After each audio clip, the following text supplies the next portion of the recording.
దేవుని పరిశుద్ధమైన ఘనమైన నామానికి మహిమ కలుగునుగాక. మన ప్రభువును ప్రియరక్షకుడైన యేసుక్రీస్తు వారి ప్రశస్తమైన నామంలో మీ అందరికీ నా ప్రేమ వందనాలు తెలియజేస్తున్నాను. ఈ దినము అక్టోబరు 31.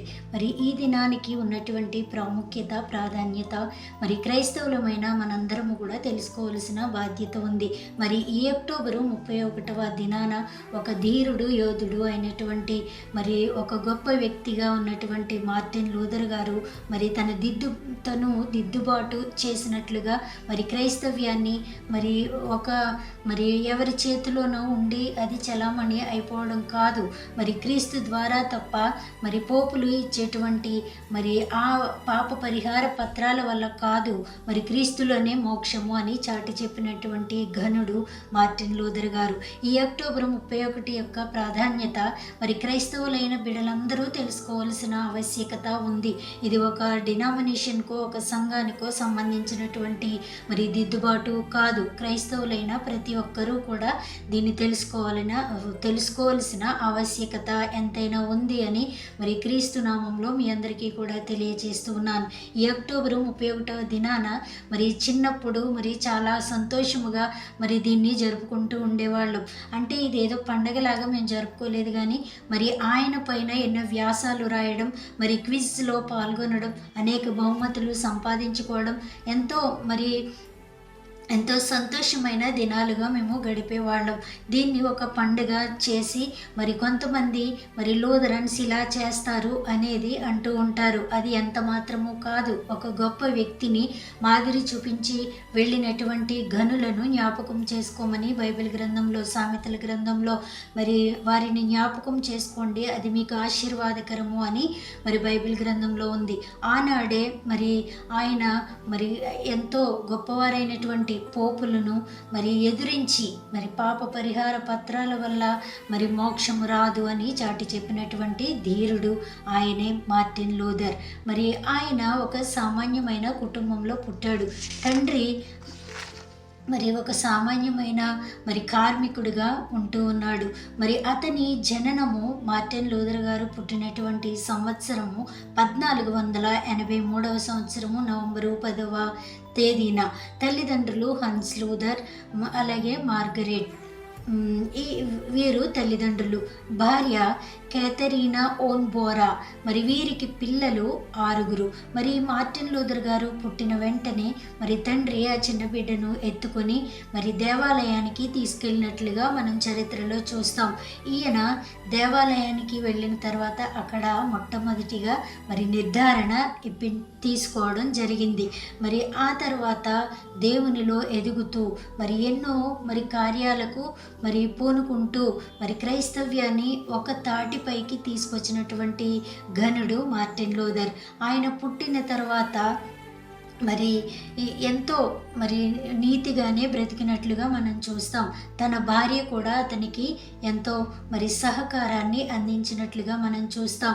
మరి పోపుల యొక్క ధర్మశాస్త్రము కాదు, మరి దేవుని ధర్మశాస్త్రాన్నే మనం అనుసరించాలి అని చాటి చెప్పినటువంటి మరి ఒక గొప్ప వ్యక్తి మార్టిన్ లూథర్. మరి చర్చిల వల్ల కానీ మరి పాప పరిహార పత్రాల వల్ల కానీ ఇదేది సాధ్యం కాదు అని చెప్పినటువంటి మరి ఘనుడు ఆయన. మరి తర్వాత ఆయన కేవలం మనం క్రీస్తునందు విశ్వాసం ఉంచాలి, మరి మోక్షం మనకి కావాలంటే క్రీస్తునందు విశ్వాసం ఉంచాలని 95 సిద్ధాంతాలను మరి ఆ మేకులతో గోడకు కొట్టినట్లుగా వారిని ఎదురించి మరి మేకులతో తన సిద్ధాంతాల్ని మరి ఆ గోడకు కొట్టినట్లుగా మనం చూస్తాం. ఎంత ధైర్యవంతుడైన మరి ఒక్కడిగా ఉంటూ అనేక మందిని పెద్దవారిని ఎదిరించాడు. అంటే మరి ఎదిరించడం అంటే మరి ఏదో మరి తప్పు చేస్తూ కూడా చలామణి అవ్వడం కాదు. ఇది తప్పు అని ఖండించేటువంటి ఆ గుణము దేవుడు ఆయనకు దయచేశాడు. అక్టోబర్ 31వ తేదీ మరి మార్టిన్ లూథర్ గారు మరి ఆ చర్చిలో పెట్టినటువంటి ఆ సిద్ధాంతాలు మరి అది పాప పరిహార పత్రాలు విక్రయించేటువంటి వారిని మరి చాలా ధీటుగా ఎదుర్కొని వారికి సంబంధించి మీరు ఇలా చేయకూడదు అనేది మరి ఆ గోడలకు 95 సిద్ధాంతాలు మరి పెట్టినట్లుగా మనం చూస్తాం. ఎంత గొప్ప సాహసం ఇది! మరి మార్టిన్ లూథర్ గారు మనందరి కోసము, మరి ఆయన ఒక్కడి కోసమే కాదు, క్రైస్తవ్యం లేదంటే ఈ రోజుకి కూడా మరి వారి ఎలా ఉండేదో మరి మనం ఆలోచన చేస్తే చాలా భయము అనిపిస్తుంది. మరి క్రీస్తులోనే మనకు రక్షణ అని చాటి చెప్పినటువంటి మరి ధీరుడు ఆయన. కొందరు చరిత్రను రాస్తారు, మరికొందరు దాన్ని తిరగరాస్తారు. అలాంటి వ్యక్తే మార్టిన్ లూథర్ గారు. అయితే ఈయన చేసినటువంటి ఆ పని వల్ల మరి కొందరు ఇతన్ని మరి చాలా వ్యతిరేకించినట్లుగా మనం చూస్తాం. ఎంత వ్యతిరేకించినా ఆయన క్రైస్తవ్యాన్ని మరి కృంగిపోలేదు ఆయన. మరి లేదా ఒకలాగా ఉండి నాకు ఎందుకు వచ్చిందిలే అని అనుకోలేదు ఆయన. మరి ఎంతో ఘనమైన కార్యాన్ని ఆయన సాధించడం జరిగింది. మార్టిన్ లూథర్ గారిని మనం ఎప్పుడూ కూడా జ్ఞాపకం చేసుకోవాలి. మరి లేదు అంటే క్రైస్తవ్యంలో మరి ఇన్ని పెను మార్పులు వచ్చి ఉండేవి కావు. ఆయన చాలామంది మరి అప్పట్లో కూడా మరి ఉంటూ అప్పట్లో కూడా పెద్దవారైన వారు కూడా ఉండేవారు. కానీ ఇలా రిఫర్మేషన్ అనేది తీసుకురావడానికి లేదా మరి ఎవరినైనా ఎదిరించడానికి మరి సాహసం చేసిన వారు కారు అని మనం జ్ఞాపకం చేసుకోవాలి. మరి ఇప్పుడు కూడా మరి సంఘంలో కానీ మరి ఏదైనా క్రైస్తవ్యంలో కానీ ఏదైనా చెడ్డది జరుగుతుంది అని అన్నప్పుడు ధైర్యంగా దాన్ని ఎదుర్కోవాలి. ధైర్యంగా ఇది తప్పు అని ఖండించే బిడలుగా క్రైస్తవులు ఉండాలని మరి దేవుడు మనందరినీ కూడా కోరుకుంటూ ఉన్నాడు. మరి ఆయన చివరిగా ఆయన మరి ఎప్పుడు చనిపోయారు అనేది మనం చూస్తే ఆయన మరణం 1546లో సహజ మరణాన్ని ఆయన పొందారు. అప్పటికి వయసు మరి 67 సంవత్సరాలు అని మరి చరిత్ర మనకు తెలియజేస్తుంది. ఆయనది సహజ మరణమే. మరి లూథర్ గారిని జ్ఞాపకం చేసుకుంటూ మరి మార్టిన్ లూథర్ గారి యొక్క అడుగుజాడల్లో మనం సాగిపోవాలి. అలాగే ఆయన అనేకమైన కీర్తనలు రాశారు అని చరిత్ర మనకు తెలియజేస్తుంది.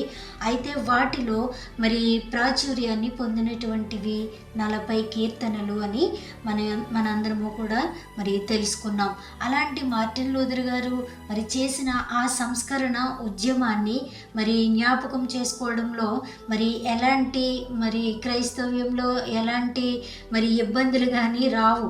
అయితే మరి ఆయన్ని జ్ఞాపకం చేసుకోవాలి. అలాగే మన ముందు తరాలకు వారి యొక్క మరి ఘనత, వారి యొక్క మరి వారు చేసినటువంటి సాహస కార్యాలు చెప్పగలిగే బిడ్డలుగా మనం ఉండాలి. కేవలం ఏదో లోదరన్స్ లేదా మరి వాళ్ళు ఎవరో జ్ఞాపకం చేసుకుంటారు నాకెందుకు అని అనుకోకూడదు. ప్రతి క్రైస్తవుడు మరి తెలుసుకోవాల్సిన విషయాలు అనేకమైనవి ఉన్నవి. వాటిలో మార్టిన్ లూథర్ గారు ఒకటి. మరి ఎంతో మరి పేద కుటుంబంలో పుట్టినప్పటికీ దేవుడు ఇంత ఆధిక్యతను మార్టిన్ లూథర్ గారికి దయచేశాడు. మరి ఆయన గురించి మరి జ్ఞాపకం చేసుకున్నటువంటి మనము మన జీవితాన్ని కూడా మరి ఏదైనా మరి చెడ్డ కార్యానికి కానీ చెడ్డ పనుల్లో కానీ మనం సతమతమైపోతూ ఉంటూ మరి క్రైస్తవ్యానికి ఇబ్బంది కలిగేటువంటి పరిస్థితుల్లో మనం ఎప్పుడు కూడా అడుగు వేయకూడదు. మరి ధీటుగా లేదా మరి ఏదైనా ఒకటి జరుగుతూ ఉన్నప్పుడు మరి దాన్ని తప్పు అని ఖండించే వారంగా మనం ఉండాలని మార్టిన్ లూథర్ గారి యొక్క మరి అనుచరులము లేదా మార్టిన్ లూథర్ గారి యొక్క మరి ఆ దారిలో ఆ బాటలో ఉన్నటువంటి మరి ఆయన చూపించినటువంటి సంస్కరణలో ఉన్నటువంటి వ్యక్తులుగా మనం చెప్పడంలో అతిశయోక్తి లేదు. ప్రజలందరూ కూడా క్రైస్తవ్యంలో ఉన్న వారందరూ కూడా మార్టిన్ లూథర్ గారి యొక్క గొప్పతనాన్ని తెలుసుకోవాలనేది నా ఆశ. మరి అంత గొప్ప దైవజనుణ్ణి, అంత గొప్ప యోధుణ్ణి, ధీరుణ్ణి మనం జ్ఞాపకం చేసుకుని మన జీవితాల్లో మరి ఒక అక్టోబర్ 31 ఇచ్చిన ఆ దేవాది దేవుని ఎంతగానో స్తుతిస్తూ ఈ మాటలు ముగిస్తూ ఉన్నాను. పరిశుద్ధాత్మ దేవుడు మనందరికీ తోడే నడిపించునుగాక. కృప మనందరికీ తోడే ఉండునుగాక. ఆమేన్.